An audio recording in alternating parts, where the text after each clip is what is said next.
سکتا. اسی طرح کسی گاؤں کے جو پردھان ہو تو گاؤں کا نظام نہیں چل سکتا. کسی گاؤں کے جو پردھان ہو تو گاؤں کا نظام نہیں چل سکتا. اسی طرح پورے دنیا کے بھی تو یا تو سیدھا خدا نہیں ورنہ اس دنیا کا نظام نہیں چل سکتا. چاند، سورج، زمین، آسمان سب اپنے اپنے کاموں کو پابندی سے کر رہے ہیں، جس سے پتہ چل رہا ہے کہ ان سب کا مالک ایک ہی ہے، وہ اللہ رب العزت ہے.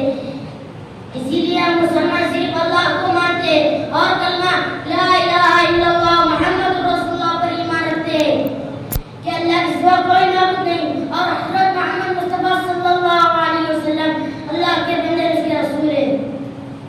یعنی نفع نقصان کاموں کو بنانے بگانے والی ذات صرف اللہ کی ہے. کسی بھی انسان نے اس میں دوسرے کا دخل نہیں.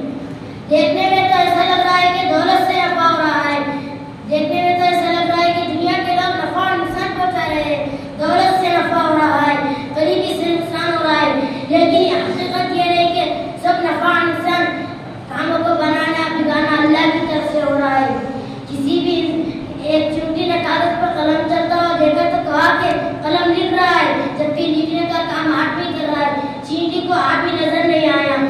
اسی طرح ہم دنیا کے لوگ دنیا کی چیز نفع نقصان پہنچا رہے ہیں. دنیا کے لوگ نفع نقصان پہنچا رہے ہیں. یعنی وہی معبود ہے جبکہ حقیقت میں معبود صرف اللہ ہے. اللہ ہمیں اپنی طاقت و قدرت کی سمجھ ذات عالی کا یقین عطا فرمائے.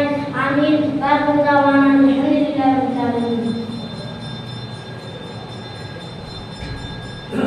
آئیے حضرات، اگلے طالب علم کو آواز دینے سے پہلے میں شیخ ارمان ابن شیخ خلیل گونگاؤں جو ابھی شب قدر کے عنوان پہ تقریر کیے ہیں انہیں مفتی رفیع صاحب کی جانب سے 100 روپے انعام دیا جا رہا ہے. وہ آ کر اپنا انعام دے گئے.